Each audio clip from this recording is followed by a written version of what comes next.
Welcome back to triple match point for Cloud9 versus TSM. Every series in the regional qualifier has been a 3-0 into 3-0 into about to be a 3-0. If C9 can close it out here. So you're saying reverse sweeps? Impossible. Not impossible, just haven't happened, Kobe, and these teams have been playing very close. I would say compared to the other two series, these have been a close 2-0, whereas the other ones felt like stomps. And I think TSM are within their right to make it back here. And something interesting with that, specifically with this matchup, is that Cloud9 only change their players when they lose a game, right? So we have not seen Golden Glue or Zven Scarin in this match yet because they've just continued winning, and Ripper likes to keep the ones who are winning in there. Let's see if TSM can actually push that next level out of Cloud9. This is their time to pull out all of the stops. They have to make it happen here or their season ends. The first that would be TSM season ending this early. They would never have this much time on their hands. Yeah. Anytime. Ever in League of Legends history. Oh man, so Cloud9 and TSM as the picks and bans evolve. You can see C9 back to leaving Aurelia up and available, back to 2 jungle bans towards Grig. I want to see if his Sejuani is up. Jat talked about Grig getting engaged champions. I agree, Sej has been his best champion. I want to see if that gets picked up in the first phase. We can see Xayah in for Cloud9, but this time there is no Galio to help with the hard dive team. It might be another new comp on C9's side. Yeah, I think that's a really good ban from TSM, adjusting to what Cloud9 have been doing, even though they are leaving up another option for Blaber, right? Last time they banned Camille.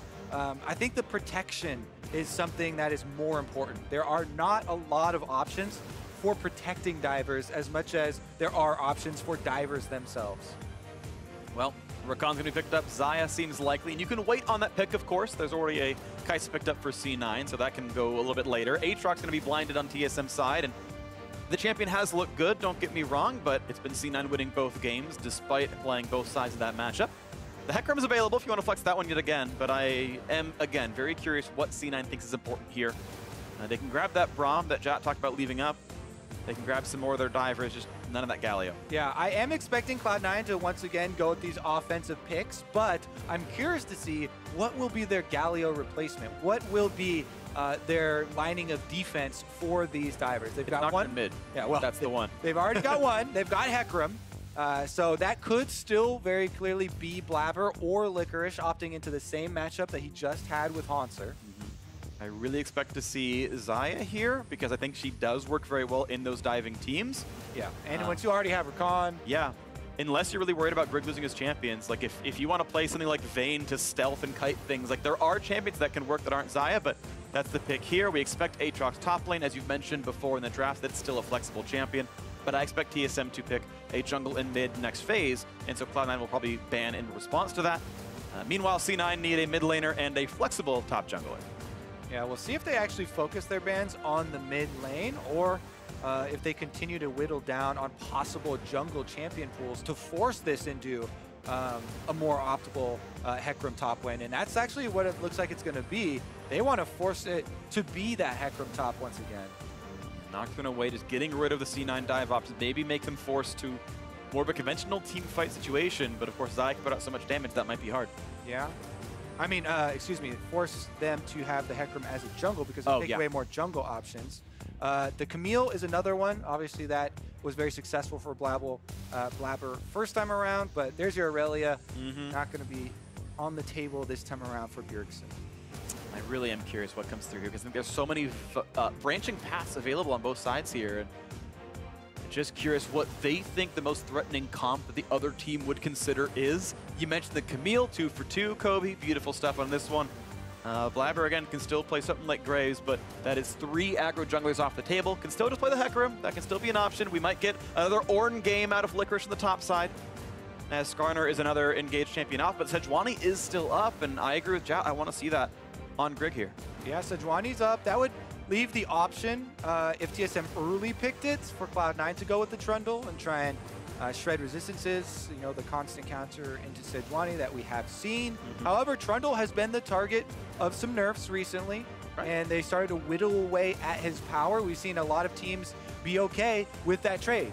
and not quite so scared of the interaction where Sejuani with her passive has a lot of stats early on, and then once you use your Aftershock as well, you basically peak on stats, then your passive and your Aftershock both fall off. Oh yeah. Trundle, if the timing is correct and you've used your ultimate beforehand, Sejuani will then drop down very far into negative resistances and allow your team to shred her. So C9 going for more conventional team fighting as Ryze comes through. Can still be an aggressive champion, don't get me wrong, but it's not the same as what Galio does. And they're going to go for, there's the hover on the Trundle. Yeah, seems likely, but could go for something more aggro. We've seen Zeyzal in a lot of places, even Taliyah as well. What kind of texture are we looking for on C9's side? And again, that Hecarim is flexible. Just hovering every possible champion they could play. All of them viable options. They go for Taliyah in the jungle. Hecarim stays top, I do believe. Yep. And they're going to play a mage in that jungle role. All right, this is going to be very, very snowbally here. Taliyah still has so much damage potential, even though she was definitely the target of a lot of nerfs at the very beginning of her peak in the jungle role. They've taken a lot of cooldowns pretty much down on her. Taken down your Q cooldowns, your W cooldown.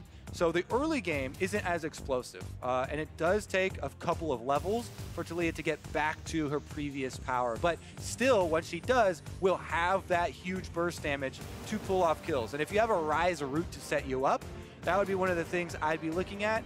The other thing is bottom lane is a very big possibility with Zeyzal back on Alistar. Okay, so it's going to be Taliyah, the first Taliyah for Blaber in his professional career. Playing a mage in the backside. Hope he can play the team fights well. Urgot coming back in for Bjergsen, and it's again a giant front line. If you want to consider Urgot melee and Rakan melee, then it's again 4 frontliners and a Xayah. Urgot definitely short range, but he has a few more outs. Yeah. And it's also interesting how Cloud9 have drafted a lot of utility for their team. Taliyah's wall is not often stated when it comes from the jungle role, but is very, very useful in pulling off tower dives, in corralling enemy jungle ganks that you're trying to pull off, as far as the walls that you can create with it to make people get hit by the Hecarim ultimate, or make people be on the wrong side of your Ryze Realm Warp. With Cloud9 having a lot of these utility ultimates for themselves to use, it's going to be interesting to see if they can combine things like the Ryze and Taliyah ultimates to pull off those plays, because that's what you like to see in professional play. Yeah, the game taken to another level through those creative use of utility. Glad and hoping for that another level once again here. Keep in mind neither Xayah nor the Urgot can get over a Taliyah wall, so they might trap their opponents and find those aggressive plays again, but it's not the same kind of diving. TSM forcing Cloud9 to give us a new look to see if they want to complete that sweep, or if TSM can reverse their fortunes and win 3 straight. We are on to Summoner's Rift. This could be the last North American LCS game of 2018. TSM's back against the wall. And we are back onto the Rift now, Cloud9, with 3 people who were rookies this year to make their way back towards Worlds. Yeah, what an incredible journey for these guys, working so hard in the Academy lead. Cloud9 putting more focus than almost any other team on that Academy roster, and it paid off so big for them this year. Yeah. When they've needed them the most, they were able to dig from their Academy team and find success in the LCS as well. Cloud9 has been, I would say, North America's most successful organization in global competition. They have only failed to make top 8 once back in 2015. But 2013, 14, 16, and 17, they all made it out of groups or auto-qualified. C9 have been a good shower at Worlds. They went 7-0 in play-ins last time, and if they win here, they're back to play-ins in Worlds 2018. This year has not been too different for them. In just summer, they won Academy playoffs. They won Academy Worlds, basically. And they made it to the finals in the LCS. Meanwhile, though, TSM, they have to win now. They need all of their fans behind them. Their season that has been so rocky all culminates in this point. They need to win back-to-back-to-back, reverse sweep if they want to keep it going. See if they can do that. Red buff leash, and Blaber's going to go down towards the Krugs. A different move now for Grig. He's going for a more AoE-based clear. He's got the Raptors in his sights as Bjergsen shoves in mid, and so far for him, perfect CS. Not much of a surprise for an uncontested Urgot. Jensen with the same honor here as they're going to push back and forth. Blaber keeps the full clear going, tries to find some unspoiled ground as they keep those trades in the top side. But Hauntzer running Electrocute like he was last game, finds some decent trades as well. Jensen finally getting some damage towards Bjergsen, but feels pretty good for the Urgot. Yeah, proccing the phase rush there, able to chase off corrupting potions for both of them, so they should be able to sustain through the early stages of their laning phase. Grig takes over bottom Scuttle Crab, does walk over a ward, so Blaber should know that top Scuttle will be his option, will be open. He wants to finish up with his Raptors first, but then he can head right up there. Hauntzer is pushing in on the top side, but Licorice should be able to support him well enough to grab that Scuttle before Grig gets back over to the side of the map. That's the whole point of all these early river wards, which you see every single game. Both teams play multiple wards in the river to see the first jungler getting down to the Scuttle so that they don't get double scuttled. And here it is. Blaber should be able to finish this one. Looks like it's going to be not much of an issue. No one's coming around him at all. So 4 camps apiece now for the junglers. And if he goes top side, he can try to fight Aatrox. Otherwise, can look for those Krugs up there. Remember, Ignite is the summoner spell for Hecarim. He's going in now. Looks like they know there's going to be some damage towards Hauntzer. Can they get the push to look good? Of course, keep in mind that E can be dangerous. And good job by Hauntzer getting away from that one. 2 turret shots and Blaber's at half. Yeah, he was able to dash just barely over the seismic shove. And it is a decently long cooldown, but had a charge available. Good job there by Hauntzer, not having to use any summoner spells early on. The early stages of a match point game are so tense. Nobody wants to be the first one to make a mistake. Grig going in here. And immediately pops the E, runs back with his, I don't want to be part of this one. Astrospec with the re-engage could look like miss a couple of CS, but Grig is back out on the map. And ganks like that can still be effective. You know, mana is a very valuable resource for Hecarim. It's one of the big things for laning Hecarim. Why he wants to take so many potions and go Inspiration Secondary is both for the health regen, but also in large part with the Biscuits and Corrupting Potion, replenishing your mana so you can spam your Qs, use your E for ganks or counter ganks. Yep. And he's going to go off the recall. Not going to use his teleport back to lane. Going to just use an E for the speed charge and try and get back there. So Hauntzer can climb in CS for right now, but Licorice will importantly save his teleport for a possible cross-map play. Yeah, a really big wave was pushed up, but Hauntzer kind of froze it here. So this is now half of a wave lost already. One of the casters and 2 of the melees were lost, make it now pushing back over. And okay, only about 3 CS was lost on that recall. And that right there is a big difference from pro play to just random solo queue, right? Top laners won't want to lose out on that CS, but it's a dangerous teleport to pull off. If you immediately teleport back to that lane, you're exposed to an enemy jungle repeat gank. Yeah. Because it's frozen there, you have to choose between 2 bad situations. A repeat gank or losing out on some CS. Licorice does not play the greedy game, but it means that Hauntzer now has the big wave pushed up as well as some CS for himself. Okay, once again, battling a little bit. Goes to the side to get away from the Hecarim, or the Aatrox W. No big problems there. And it is going to be a top side Scuttle. So since Licorice got his recall off and his item purchase, he is actually power positive versus Hauntzer. He does get combo. Oh, the flash though! Lands a bit more damage, but doesn't have the follow through. That wasn't going to be enough, and he flashes to maybe force a TP to heal, but he's okay. Yeah, so he had Grig in this pit here. I'm not quite sure what the communication was like, if he thought that Grig could join a bit sooner, because if Grig also commits something to get over and apply the stun, then that would be enough. Since, you know, it's a Hecarim. Hecarim does not lane with flash. He's got this Ignite. So it is possible to go for those early all-ins, but because there's no extra support, Licorice gets away with just an E activation. And we talked about how much sustain he's got in Biscuits and Corrupting Potion. He can just heal back up. And a small portion of that, probably the extra cloth armor he had grabbed on that early recall, sustained a bit more through that damage. It wasn't knocked down. Now go for the dive top side. Mithy is here, but the damage might be high. Hauntzer hits 6, just in time, gets away. Oh my goodness, that minion dying at the tower allows Hauntzer to level up his ult, but they time it out now, and he has to respect the possible repeat dive. Hecarim ultimate, because he's 6 now too. 500 health now. It looks like that's not going to be a dive that happens. Flash 4 gets the pull back, and this could be a solo kill on a Jensen. Trying to get away. Ooh, dodges the R. Staying alive. Yeah, good dodge there by Jensen. He does have a control ward in the brush. Bjergsen, though, taking it right to him. Got to keep on your toes there for some E-flash possibilities. Let's see if they have any more junglers coming down. Mithy's been roaming around too. You've seen him on your screen during all these skirmishes. He hasn't been a huge player in the skirmishes, but they do know that this is where the play is going to be made. Zeyzal on the Alistar heading back to lane. Most of the supports should reveal themselves pretty quickly there. It's going to be a topside control. We're taken down by Grig and then a top try brush, so that's an easy pickup. Goes back towards Krugs, no issues there. 200 gold lead for Cloud9 overall. Mid lane down 10 for Jensen. Jungle up a camp for their jungler. Bot lane this time, Sneaky actually ahead in farm. That's really not happened so far in this series, so something nice, at least for the C9 bottom side, but 6 CS doesn't mean the world. Both got pretty good recalls off anyway. BF swords are there. And Zeyzal with control of the wave as well, pushing in. They want to be the first to move, and once again, we've got an Infernal Drake as our first Drake, so the stakes of bottom lane are raised. The one with the push, the one who gets to invade and put those deep wards down, will have so much more set up for their team to try and grab that very important buff.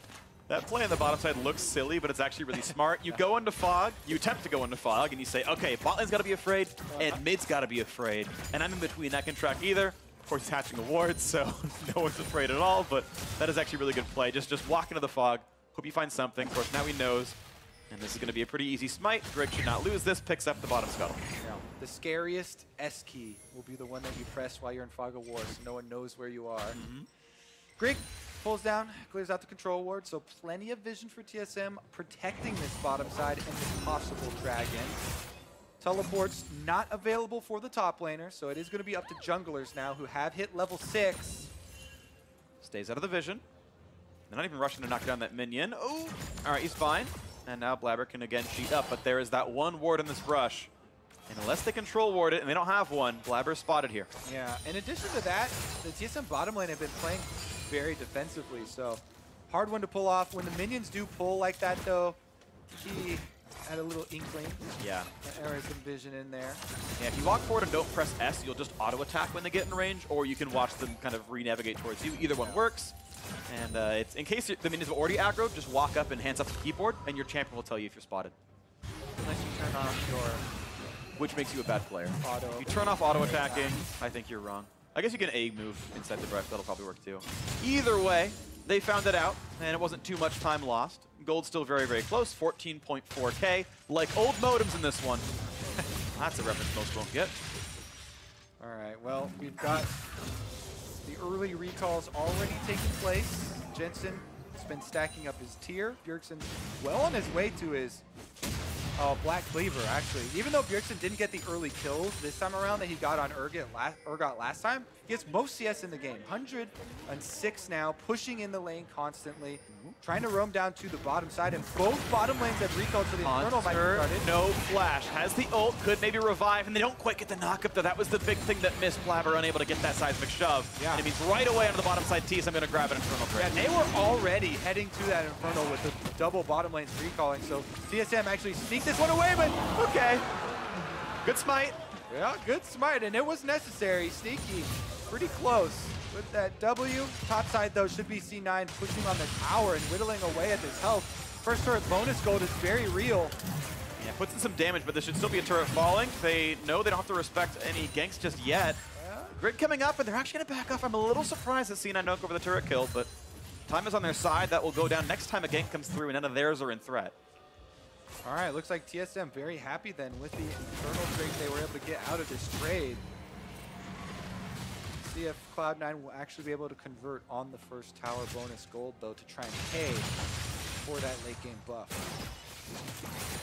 Again, looking at the bottom side. Will there be a big play? Keep in mind, yes, he's got the ultimate knock-up. Big damage to Rudison. Look how fast it was. First blood in for Mithy, and now Zeyzal's got to be careful. Has a stun, but the Aatrox gone. Might have to rely on his ultimate. When can the next route come through? Q, auto, E's going to come in, but he might just get dove. He's so low. Has to flash, but Zven, somebody heal. Headbutt. No, goes up in the air. But Zeyzal a bit healthy. 2 more autos. They get that kill. 2 for 0 in the bot side. Taliyah's on the way, and there we've got... Oh, he missed! The blast going over the wall. Zven gonna go execute. That'll get the kill to Alistar. The headbutt should have been in time.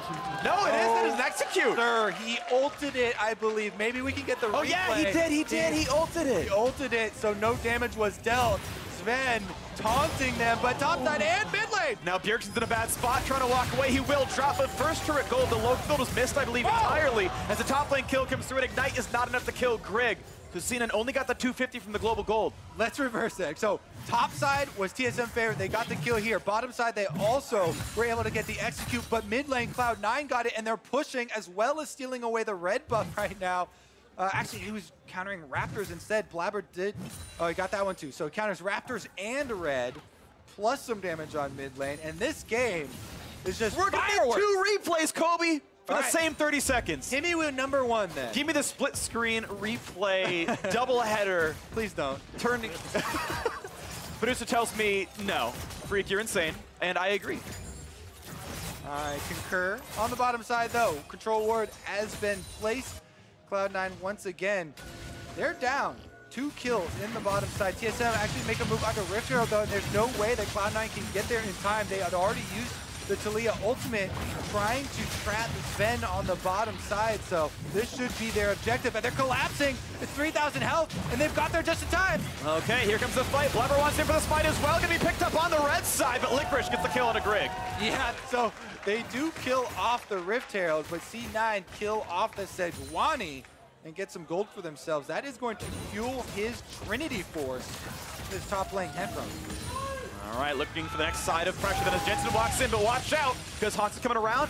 Nowhere near in range. Phase rush and the move speed is in. Actually, Licorice with the purple hands. That looks like he's got the Rift Herald too. Oh, he does. He got the kill. He got the Rift Herald as well. All right, well, I take it all back. A massive Hecarim. The fight and the Herald picked up. That is actually pretty nicely done by C9. All right, well, let's see what they can reset after this one. Another replay. Here's number 1 of those 2 you're talking about, Freak. This is TSM going for the tower dive. Even with Zeyzal going for the flash. Yeah, he ulted the headbutt, so no damage was dealt. Didn't walk into the range for the trample, and Zven knew that's why he was taunting. They're able to go execute afterwards. Here's the look of the top side play where Grig, good dodge there by Licorice, also gets out of the W zone, but even with dodging as much as he can, it doesn't matter. TSM still get off that kill. Bottom side, they did get the seismic shove here onto Bjergsen. Wow, and that's a good kill. Look at all these picked up. Beautiful job. Science may have gone too far, but we got the replays. Good job. I love that LCS. As we can look back at the mid lane, I do want to point out again that there is about 700 gold or 600 gold left on the table, as Cloud9 were not in local range of the first turret gold, or that turret going down overall on the top side. So a lot missed out there. This game would be a little bit closer, or a little bit more, I should say, in C9's favor if they had been there. And Licorice didn't quite int for the extra gold. All right, maybe it was worth it. So close in this game. World spot on the line. Rift Herald is activated in mid lane, and Cloud9 have 3 members, so they should be able to get this one easily. Bjergsen finishes the recall. We have not seen many teams push for 2 turrets, but Cloud9 have 5 people around mid. I think they should do it. Now, yes, protect the Rift Herald, finally. And now they're going for 2, should be able to get it. So at least at half, Bjergsen's coming around. Number coming. And this could be the team fight. They're going to get Grig, and his Q is on cooldown. No flash either. No way out. 1 picked up. That was nicely done. Again, Cloud9 do not hesitate on their engagements. Grig gets too close. Teams over and over have just been sleeping around Cloud9. Yeah. Not respecting the possible CC that comes out. So they do save their secondary turret there for TSM. But it comes at the cost of Grig's life, and now, actually, TSM going in! The flash engaged on a 2, looking for the re-hit now. It's going to be good damage, but this could be fear beyond death for Bjergsen. Looking for his first target. Blaber's going to flash away. Still looking for that first kill, though, as Hauntzer comes in as well. The Hecarim, though, going to find the fear. Get the kill on his Zven. Bjergsen wants another one. He's going to get Blaber. 1-0, but he can't find it. He wasn't low enough to execute. A single kill comes through, though, as Aatrox did knock down Sneaky, but 4 alive versus 3. This is better for Cloud9. That was an insane collapse from C9. They got themselves out of such a bad situation and come out ahead in kills. TSM, it looked like Mithy had a great engagement with Rakan, but again, really good reactions from Blaber on the Taliyah specifically. Used his stopwatch, used his flash to get out of there. TSM, though, not done yet. And they're looking at Licorice. Okay. Grig. 1 versus 3, presses E. And he will not flee. He's going to actually defend this turret for a few seconds. Doesn't even gain XP out of it, but team could ult is available. Looks like he's going to go for the recall, though. All right, they're going to be fine. 30 gold to Zeyzal.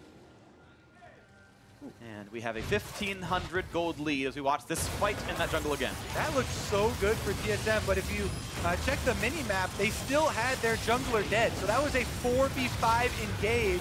And when Cloud9 teleport Licorice in, they just turn it right around. In the end, Hauntzer still can flash for Sneaky, and he just barely got the W drawback there. So Hauntzer does get the kill for TSM, but it came at a pretty big cost.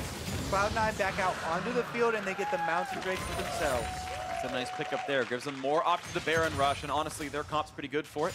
Sneaky not too far away from Rageblade, I have to imagine, with those 2 assists. And I think he participated in a couple of those turret kills, at least with Global Gold. Should be getting farther and farther forward, and that's when it really turns on for Xayah. Sending the squad up to the top side. Now TSM matching that in a sense, as the dual lanes are up there. Farm will be traded for now. Still only 1,000 gold game. Over the wall, just barely. Mithy is going to stay fine. 1,000 and change gold lead for Cloud9. It's starting to creep in their favor. Licorice going for a 1v1 with Hauntzer, gets the better of it, but there's a turret for him to retreat to. Topside though, TSM want to mount some counterplay. That's enough information they can get away from this one. Now Bjergsen's got to run, but Jensen's almost in range. Urgot scuttling away. Can he land the W? He's trying, and he's going to be back in a fog of war. But look at the damage coming through. Jensen finally gets that in a rampage. A 4-kill Ryze. Oh, you know that people are going to be criticizing this Urgot from TSM in their World's Match Point game. But now, engagement from Grig. Easy ult, knock up onto a very tanky Alistar. Trying to get a land though as well, sneaking a kite away. And they will maybe leave Zeyzal. No, a good flash gets him out. He does escape, and that means with the kill on the Bjergsen, C9 5v4 situation, they can get bottom side pretty effortlessly with this Trinity Force. Hecarim and Licorice will get some solo gold. Now TSM starting to run out of rope here. C9 getting farther and farther ahead, almost 3,000 up. Grig, oh, they want to go for it. He's got to be careful, he's surrounded. But he's got threats on the top side. Sneaky's going to back off. Here comes Blaber. But then fuck. Do they want to chase it? They have Taliyah and Ryze.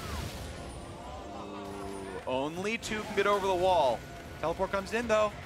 TSM turning it. They have 4 people now. No, canceled. And Licorice can't even match anyway. His TP is down. Blaber's still waiting. He's going to go for the knockback.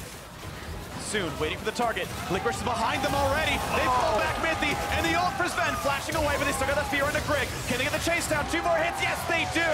2 more kills for Cloud9, but they get the fear beyond dead. Then Bjergsen's on the board. What a snipe from Bjergsen, just on the outside. Nobody from Cloud9 could get in front of it there, and he tags Licorice, trying to get some hope back for TSM. He finds a kill. Okay, something on the board at least. 2.8k though. TSM have to claw back a lot right now. And Baron is on the plate. Grig is dead. C9 right now don't actually have great ward control over Baron, but after this reset, you imagine they will do that likely. Sneaky, a few hundred gold away from Rageblade, still needs a bit more till that comes online. That's going to be the big deal, I think, for him. The diving overall has been good for C9. Revved up. It definitely has. Blaber does finish it off. And honestly, as important as it is for your Xayah to scale up and get your items, so much of this game has been the double mages for C9. Jensen and Blaber, the guys with subs waiting to come in if they misplay, have not dropped a step. Both of them have played these skirmishes so well, no deaths on either of them. And let's look at Blaber setting this one up. Licorice coming in on the Hecarim to pick up the 2nd kill, but Bjergsen has his eye on that low health horsey. Man, feels like he learned how to play pin the tail on the donkey, because he got right on the back end of him. Blindfolded, maybe in front. Revenge now of the donkey! Onto the The revenge of the donkey is not so good though. Grig walks away. Could have been so good there. That could have been amazing. Kobe, I appreciate the effort.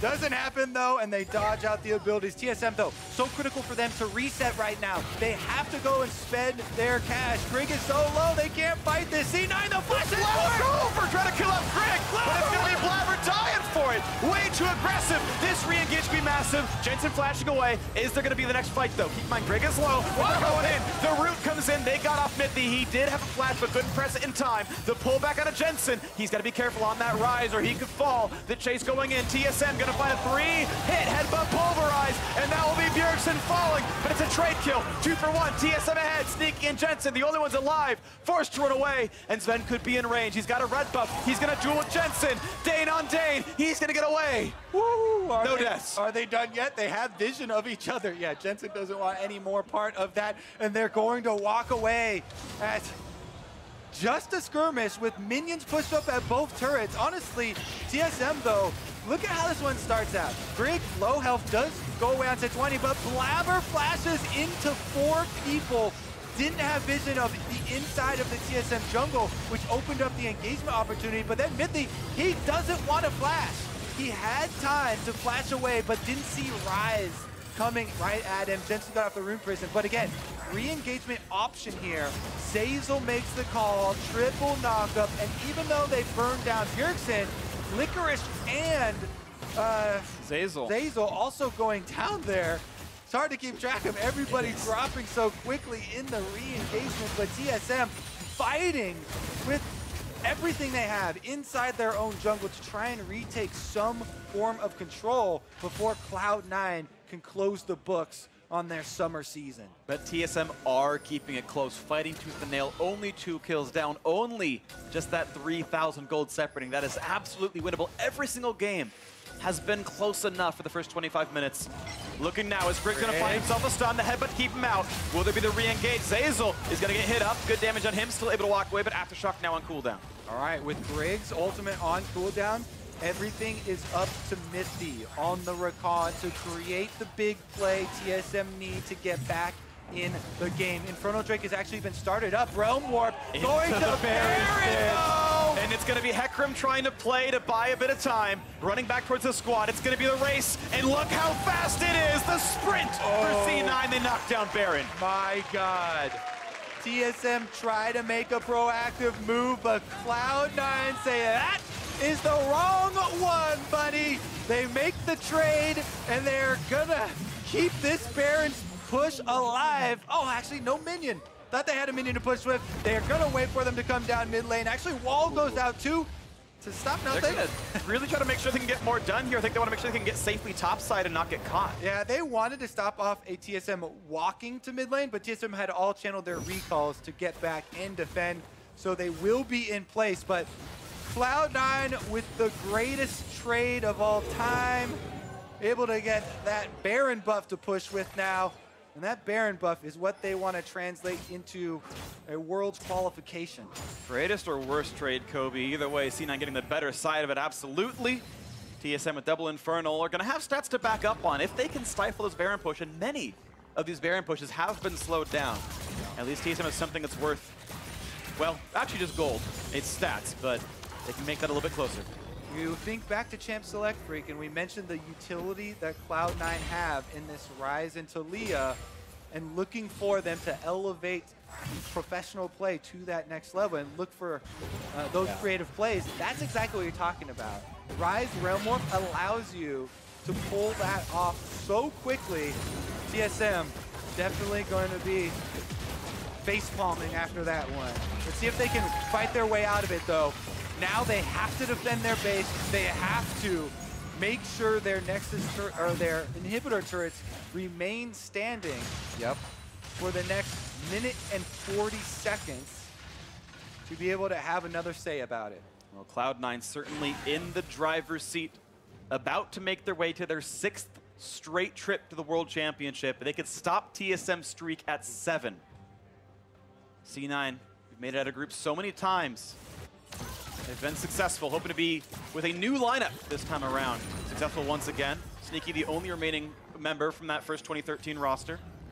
And as far as they've gone in Worlds, their work will not be done after winning the Gauntlet. They will just seed into the play-in stage where they will once again have to fight their way through. They should have confidence, though, because they had to do the same thing last year, and they didn't drop a game. Yeah. Definitely has been a good look for them. They even made top 8. They were within a game of making semifinals last year, and they're within just this game of making it to Worlds yet again. TSM hoping to hold defense. A knockback onto Grig. Is this the fight? Not just yet. They're going to disengage. So much pressure on Grig and Mithy, the guys who have had so much criticism during the summer but now the power's in their hands. Can they find an opening onto a C9 carry? Ball comes up. Oh, gotta watch out. He jumped forward in the squad, but they find the knockup, and the team is isolated. They've been feared in. That's one kill already. Mithy's gone, and Blaber buys some time. Wait for Hauntzer in the front line. Ulti on, pushed away. It's gonna time out, and he's very injured. Jensen walking in for damage as well. 5v4.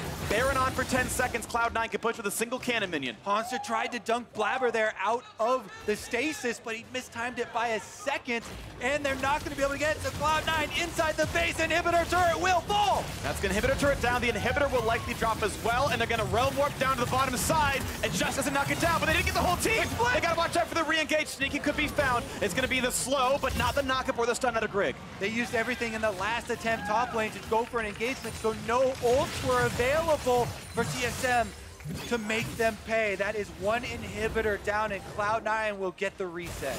It is going to be them backing off right here. So an 8,000 gold difference, but it's battling against double Inferno Drake. The stats aren't quite as bad as the scoreboard shows you, but it's still an incredibly uphill, steep battle for TSM. They are almost about to be swept out of the regional qualifier. They need to dig deep right now.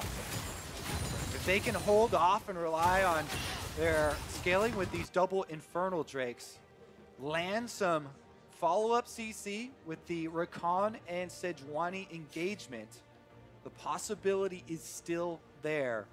Though very unlikely, and it's going to take a lot of work and coordination from the team. We know the engage tools are good. Sejuani and Rakan both really excellent at finding those openings. You get someone down to a quarter, and Bjergsen can find that ultimate, flash into the team, get a 4-man fear. The tools are there. Zven very close to Infinity Edge, only a few hundred gold away. That would be a great power spike to have. Straight up mid lane. Not a lot of time here. 30 seconds for this minion wave to get to the exposed inhibitor. TSM channeling recalls now. Hauntzer stuck around to finish off the turret though for the gold, and that might be enough time for Cloud9 to finish off this inhibitor turret. They might just try. They know Hauntzer's late on the recall. They're walking in for some auto attacks, but TSM grouping around. There's no Baron buff on. A minute on the Drake, minute and a half on Baron. This is the siege for mid still. And it's 5-on-5, a big fear. Sneaky's got to be careful. They find the stun, but only onto one to the backline. That's going to be okay. Zeyzal in front, though, could be taking a lot of punishment, and Hauntzer buying a lot of time. 1-for-0. TSM opened that fight well. What a huge play there for TSM. Just getting a single Cloud9 player down buys them more time, stalls out the game. This is 30 seconds on an Ocean Drake, a minute and 12 seconds on Baron spawning. Even though Zeyzal will be back up for some neutral objectives, the first step in TSM... They see Hauntzer. He's going to Youmu's out of there. And he's got the dash, of course. He can always dodge Blaber's W. All right, stage 2 here. Cloud9. Zeyzal back up in 7 seconds, and he will want to head out to the middle of the map. TSM will be able to get another turret for themselves. That is now 3. They're getting a lot of gold back. Still at a high deficit, though. Cloud9 retain the upper hand, and they're trying to cut them off. And they can see part of that TSM was running back. The reveal ends on Mithy, and they know 30 seconds is a lot of time. So Baron's not on the table just yet. Ocean Drake could be an easy steal. Cloud9 can almost see that victory in the distance. They have so little work to finish it off. Realm Warp to pick off Hauntzer. The wall's going to stop the rest of him. He dashes, but there is a flash, and he can't cast it. A shutdown goes through to Sneaky, and a 5v4 sets them up for map control. Baron is on the table. The ping is in that direction. They just need to clear out these control wards. TSM heading over into a 4 versus 5. 40 seconds for Hauntzer to get back up. He does have teleport if they can stall until that moment, but Cloud9 looks like they're going to get the Baron and flip the finish. Almost attempted. No one's going to steal it. Picked up cleanly. C9 get more on the map. 7,500 gold up. TSM only clearing waves. This is it. The Baron empowered push for World's representation. Cloud9 grouping up around mid lane. TSM doing the same. There is no turret at this inhibitor for them to fight around, but not a lot of time for them to delay. 5 seconds on Hauntzer. That's going to be the inhib picked up. Double inhib down. Top is going to respawn fairly soon. And it's C9 looking at maybe a reset first. A trip towards the Ocean Drake. With so much on the line, Cloud9 say patience is a virtue. They're going to take the scuttle. take the dragon off the table so that there are not a lot of answers for TSM. Even if they do make a mistake, they're trying to account for that and remove some of the possible rewards. Here's another look at the pick. Taliyah wall, Ryze, Realm Warp, and Flash all used because they know if they get the 5v4 advantage at this stage in the game, that means Baron. And it meant the inhibitor as well, so now it's time for what could be the last siege in North America here. Cloud9 can close it out right now and make it their 6th straight trip to Worlds. TSM backs against the wall. Final recalls coming through. Cena taking a lot of time, actually. They have used the first minute and a half of Baron to kind of wait around. They got the inhib. They've done several resets, and there's top inhib back. So bot lane has a turret. Top lane respawning, mid freshly opened. Licorice with the teleport can push up bottom lane while the rest of Cloud9 buff up the minions through mid and top side. They can transition to the exposed inhibitor. I would think with the 4 players, they would want to get the easy objective, but they might just want to force it through. Licorice is moving these minions right up to the turret. All right, what's C9's play? A lot of them standing on wards right now. They're taking a lot of time to grab everything, even the blue buff going over to Blaber here. And as they walk in mid, it's not much of a threat. They're not really going to go for Nexus turrets, but they are going to move the wave up, move with their squad. Yeah, it'll force TSM to sit and hit the wave. Licorice clears the minions, but they have to respect Hauntzer here. The whole squad is ready. 5 on 5 as Bjergsen clears out mid. Turret gets low. A stun on Zeyzal pops the ultimate. No seismic shove just yet. Turret goes down almost. Oh. And here comes the engage. Looking at Blaber, looking at Sneaky. A zone is from Mithy. Out he goes, and he's gonna drop to the fear as Licorice comes into the backside. The resurrect for Hauntzer. Can he get away from this one? A stopwatch to buy some more time. They'll kill off Licorice. Bjergsen goes in for the fear. Gets 3. Looks for the re-engage. They almost knock down Zeyzal, but they don't quite do it. As more of TSM fall, it's 2 left alive. Down to just Bjergsen, watching his kingdom fall to ashes as Cloud9 will knock down the base. They wall him off. You're not allowed on this side. This one's for winners. Cloud9 3-0.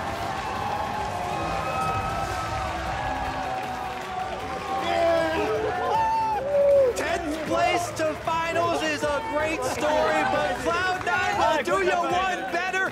10th place to Worlds! With 3 players who were rookies this year, they found the NA talent. They beat the imports. C9, with an incredible run this year, coach of the split had the faith in the right players. And a 3-0 sweep at the end of the regional qualifier. 6 Worlds in a row for C9. And now their focus turns to the play-in stage. 7-0 last year, and they will need to do the same again to join 100 Thieves and Team Liquid in the group stage. Whew. Well, history getting made a lot. Plenty of records broken today. First the marathon, then TSM's marathon run towards Worlds. Zven, of course, went last year with G2. Not gonna make it here. There might be some TSM chance at Worlds, but they're only gonna be for irony as they have not made it this time. Jensen, a 3 over Bjergsen, finally actually beating the player that had knocked him down so many times. North American LCS has been a dangerous league this year, not safe for any previous winners.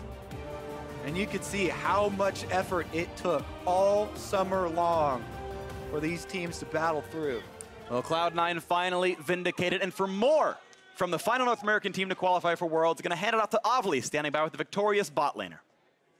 Thanks, guys. Sneaky, congratulations on the win from 10th to Worlds. What's going through your head right now? Feeling pretty good. Even though we lost finals and it was pretty bad, we were able to come back and realize a pretty good amount of our problems, and I'm glad we were able to fix them. And today was a pretty close series, but against TSM, people thought it was going to be a lot closer. Was this how you expected to qualify for Worlds? Like 3rd seed or just the match itself? Just the match itself, the entire series. I wouldn't say I expected 3-0. Like I said, we were having a rough time right before the finals, and then we were kind of on like a recovery road, so we weren't like perfect in our play, and it looked like TSM was really strong. So I would have guessed another 5-game series, but I'm glad we were able to pull it out. Well, you've taken it and you're heading to Worlds, and you've actually brought Cloud9 to Worlds multiple times. But what makes qualifying with this team different from the rest? Well, it's definitely an entirely different atmosphere. With Smoothie Gun, it's less of like one main voice. You know, before Smoothie we had like High and stuff. So we've always had like a main voice, but nowadays it's more about everyone contributing and trying to be just on the same page in general with how we play. So it's a lot of just team effort that I think is different. And obviously we've always had strong teamwork as Cloud9, but just with the way we play is also a whole lot different. And still looking forward to Worlds. You actually, so you've made it to quarters multiple times, but you actually hold the record for the most damage done in a single game in Worlds history. So is this the year where you surpass all your previous showings? Yeah, I hope so. Hope to get the semis at least this time. And do you have anything that you want to say to all of the fans who've been cheering you guys on for the entire split? Yeah, it's been a rough road. I'm glad you guys have supported us through it. Sneaky, thank you, and congratulations again. And for more in the game, let's hear from the State Farm Analyst Desk. Thank you very much, Avali. Later on, she will get an interview with Licorice and Reaper to get their thoughts on the victory and the trip to Worlds. But our 22nd out of 24 teams to qualify to the World Championship and the third from North America is Cloud9 in a 3-0 victory over TSM, who will miss Worlds for the very first time in the organization's or Worlds history. Yeah, it was going to happen for one of those teams. TSM was the only team to make every Worlds. There are now no teams that have done that.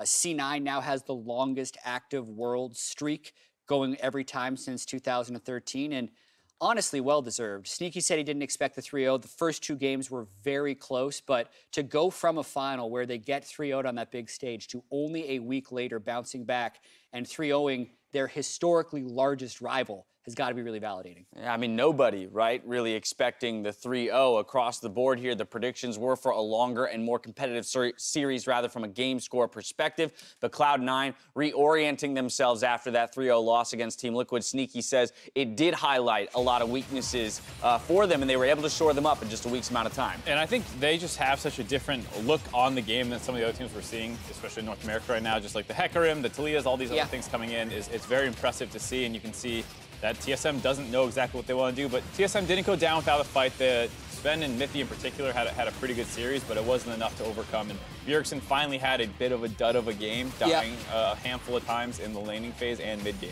Completely agree. The Urgot was pretty poor from Bjergsen in that one. And I'd say Zven and Mithy had a good laning phase series. Sure, fair. But pretty poor team fights throughout. Afro, what are your thoughts?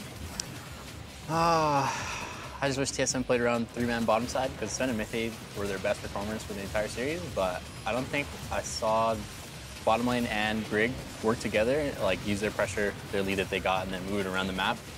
I think Grig was too focused on top side of the map in these, Hecarim versus Aatrox matchup. TSM's never seen it before. Hauntzer's having a rough time. They were getting the tower top.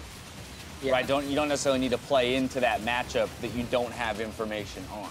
Yeah, I mean, the fact that they pulled out Hecarim top twice and had it work both times, shout out to them for having that pick for this moment. I also hope that they somehow maintain this style going into Worlds, because Afro was just mentioning it. Like, I really hope they don't just scrim a bunch of KR teams, try and replicate, and then lose at Worlds. But I mean, you're one of the teams going to Worlds, Afro. Do you think, based on your experience over the past years at World Championships, do you think there is ever a singular best way to play League of Legends, and that team? I mean, you're kind of implying it here. Teams should ignore that singular best way that maybe is developed by a larger region in purpose of sticking with their own style. I think there's a best way to play League, and that's your style.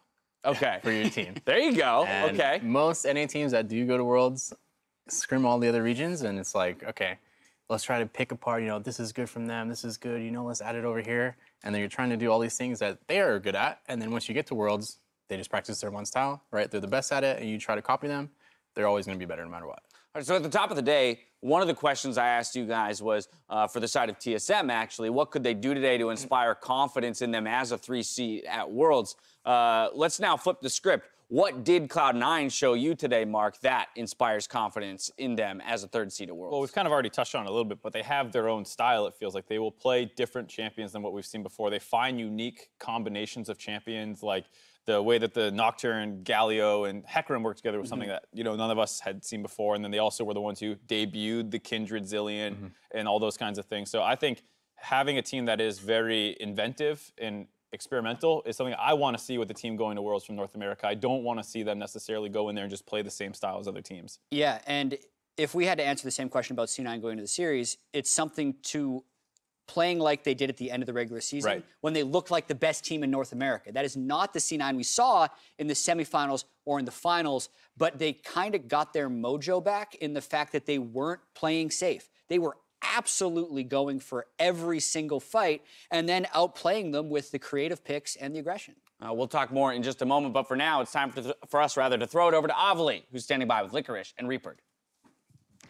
Thanks, guys. Guys, congratulations on the win. The first thing I want to bring up, though, Licorice, you had us all scratching our heads a little bit with that Hecarim top, but today you totally made that champion shine. So what did it take to bring him into today's series? Well, ever since Hecarim got buffed and people started playing it in jungle again, I was trying to make it work in top lane, and we had some pretty bad results with that before.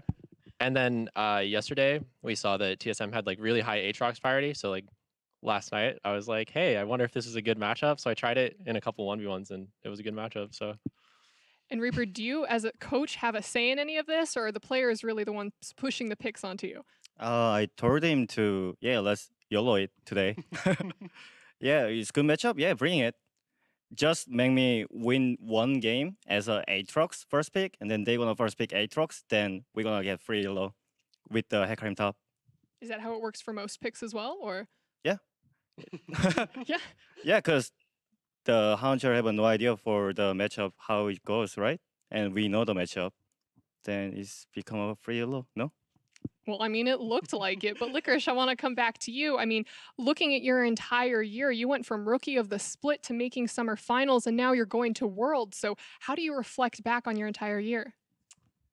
I've definitely changed a lot as a player, like throughout the year. From spring, where I was like a carry-only player, could not play tanks, and then I had like a tank-only phase, and now I'm kind of just doing my own thing. So I'm pretty happy with how the year went, for sure. And last week in Oakland, that was probably the biggest stage that you've ever played on, and maybe besides today, a match with the highest stakes. So what did you really pull from that experience, and how is it going to help you going into Worlds? What did I pull from Oakland? I mean, it sucked losing 0-3. Like, I'm not going to lie. It was pretty bad. So I guess I learned I never want to do that again. So I will not get 0-3 ever again, hopefully. I mean, Reaper, you're laughing, but after that moment, after that loss, what did you really say to the team to kind of prep them for today? Our years are not done yet, so let's keep it up keep work hard to Gauntlet, because we have a king of DNAs of the Gauntlets. I won 3 Gauntlets in China and North America. Also, Sneaky won 3 times in a row too, so I mean, this time around, we got blessed, you know? Everything was just stacked up to go your way. But before the games even started, I had a quick interview with you where you basically told your team, hey, believe in the me that believes in you. So how did you earn the trust of all your players over the year and get them to really put their faith into you? So last final, the meta was suddenly changed and Xayah top coming out, and our rookie players don't know really what to do against like front back fight and like normal team fight, team comps, you know. Then we are trying to do something in the scrim days. Then we lost almost every game. Like we had a like 10% win rate that week. So we lost kind of lost our way to play the game at that week. So I just trying to recover our play style and trying to giving some unique picks for the players with the comparables like Alistar and Hecarim top, Aatrox. Then it worked out still, but last night players had still don't have a confidence themselves. So, you know, I just yelling at them, all right, give me 1 win, then I will giving you 1 series, you know? Is that how it went from the team's perspective? I mean, I know, like, in particular, I was pretty down yesterday. After watching the TSM match, I was like, uh-oh, they look really strong. I don't know if we can win this one. But, I mean, honestly, for me, like, as soon as I found out that Hecarim was good into Aatrox, I was just like not worried at all. We just have to hide the VODs from all the play-ins teams so they don't know that you're going to bring it out. Yeah. But I mean, as happy as a moment as this is for Cloud9, Reaper, you have a difficult decision ahead for you because unfortunately you can't bring all of your 7-man roster to Worlds. So how is the decision going to be made for the team?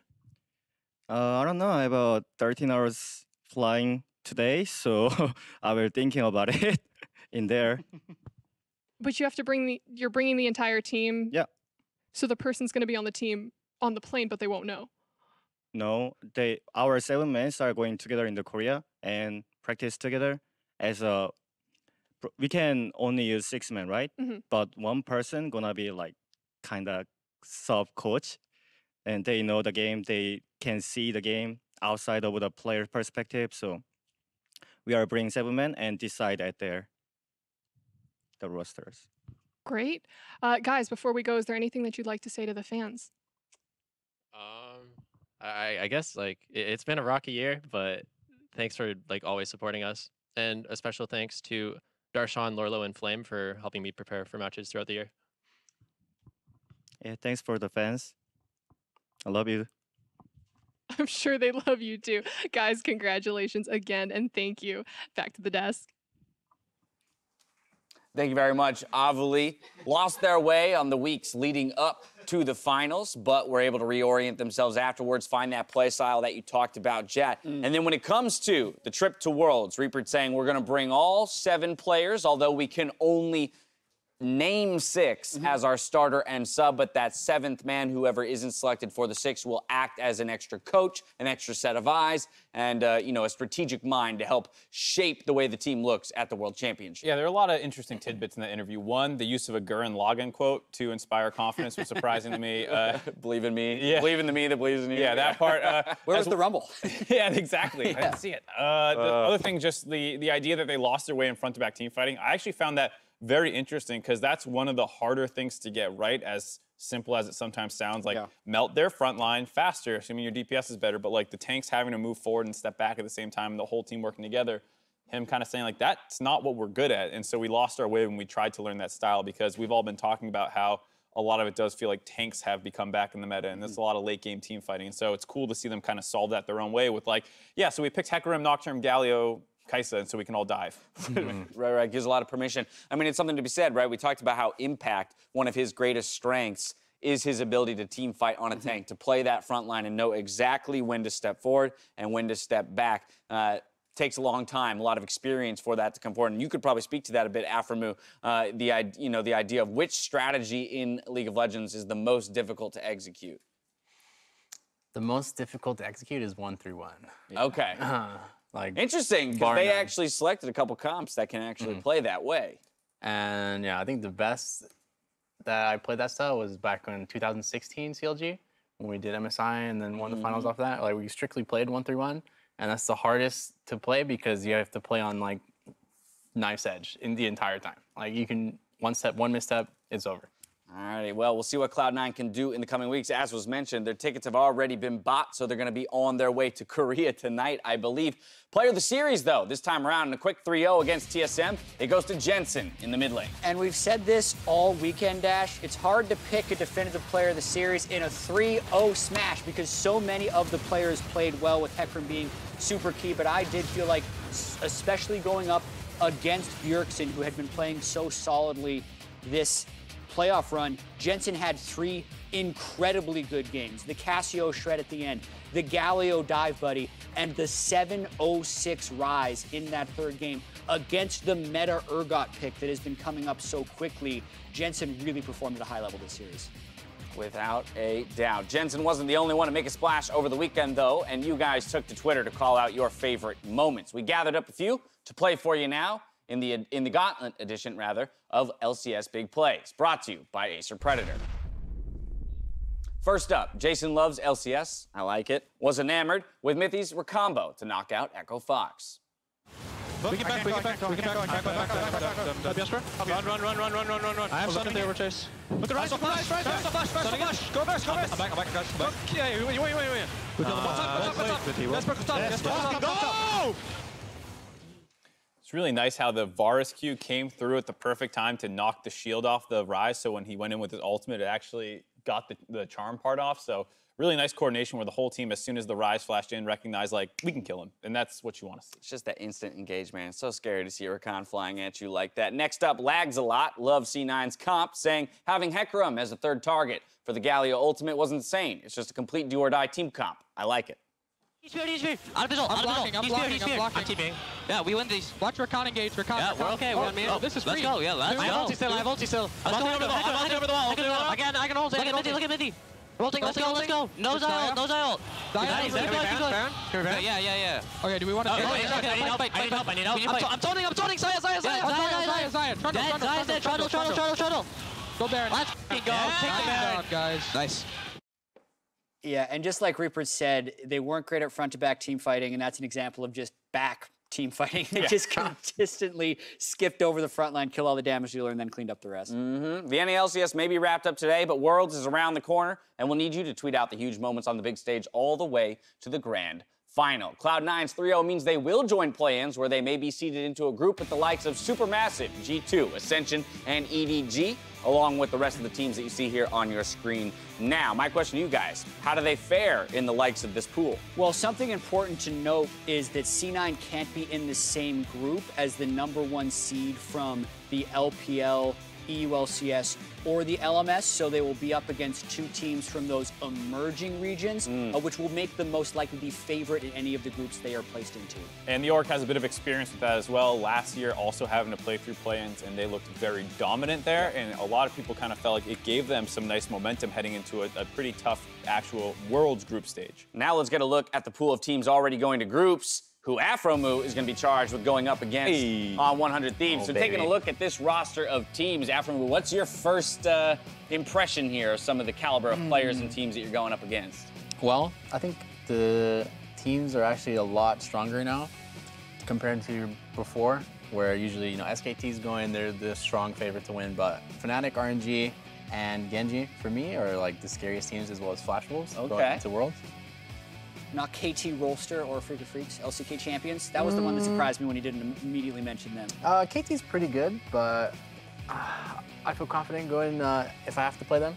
I would love to play against them. I like the confidence. So if that's going to be the pool 1 seed that you get put in with your group, you actually would not mind KT Rolster. Yeah, I really enjoy playing against Mata, and I feel like when I do play against him, he always, you know, pushes me to play even better. Important to remember that Genji is last year's Worlds winner, so we will have the defending champions back at the World Championship this year.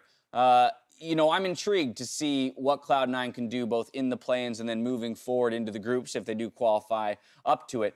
We heard Reaper's response. All 7 players are going to Korea. I want to know from you guys, though, what is the 6 you choose if you're in his position? Because he can't elect all 6 to be playable on the world stage. So if you have to make this decision as the coach of Cloud9, are you guys leaning any one way or another? We did see Blaber Jensen play all 3 games today. Yeah, I think you bring those guys, and then I think you bring Svenskeren.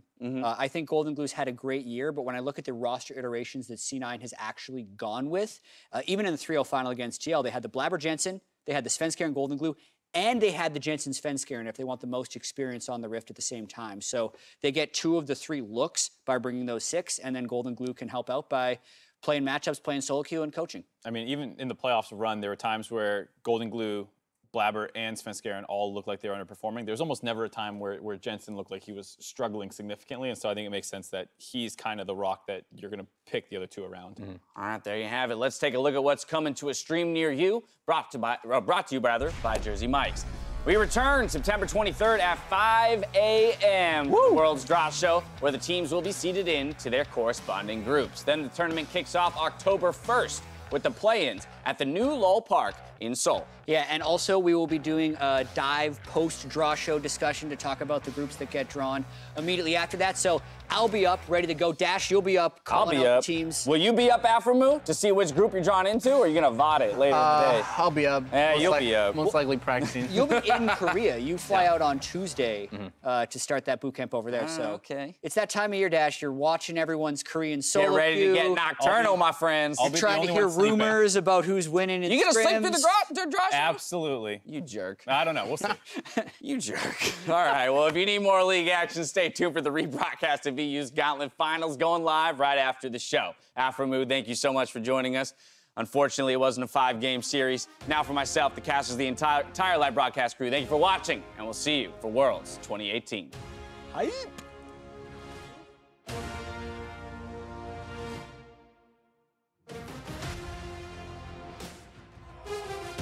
It's one of the most storied matchups in the NALCS. It is the last chance to make it to the World Championship. It's Cloud9 versus TSM. Sign bot. Oh, Science man. Are you okay? No, probably not. I'm here. I can cut her off. Suck him in. Take him out. Kaiser Zeyzal. He's 1 HP. Can we get on him? Nope. There's 1 HP. Dead. No one can save Zven. He's gonna surely be knocked out on this one, and the carry is gone. Hauntzer's alone. Cloud9 take game 1. Grig's dead. Nice job. Kill this guy. There's a huge wave. I don't know. Okay. He's gonna flash him. He's dead. Yeah, I want Oh, let's go. But here comes Mithy looking for the charm. Gets the flash in, the knockup gets the kill onto Jensen. Now it's going to be Grig running away. Does have flash, but he flashes too late. They're going to go for the engagement in the mid lane. Out goes Xayah trying to stay alive, but the time keeps going. You just cannot stop Cloud9. An avalanche comes through. Okay, do we want to... I need help. I'm toting. Xayah. Shuttle. Go Baron. Let's go. Take the Baron. Guys. Yo, I'm gonna go. Okay, it's all You're going? Okay. I'm coming, Ziggy. Ziggy wins. Nice. Guys, let's go. We are now 2, but it doesn't matter. If we get Baron, if we get Torrent, First Blood, it doesn't matter. We are not win until we get Nexus. Hecarim, they're going to find the fear. Get the kill on Zven. Bjergsen wants another one. He's going to get Blaber. One on him, but he can't find it. They pull back Mithy, and the ult for Zven flashing away, but they still got the fear into Grig. Can they get the chase down? 2 more hits? Yes, they do. 2 more kills for Cloud9, but they get the fear beyond dead. They almost knock down Zeyzal, but they don't quite do it. As more of TSM fall, it's 2 left alive. Down to just Bjergsen, watching his kingdom fall to ashes. Cloud9 3-0.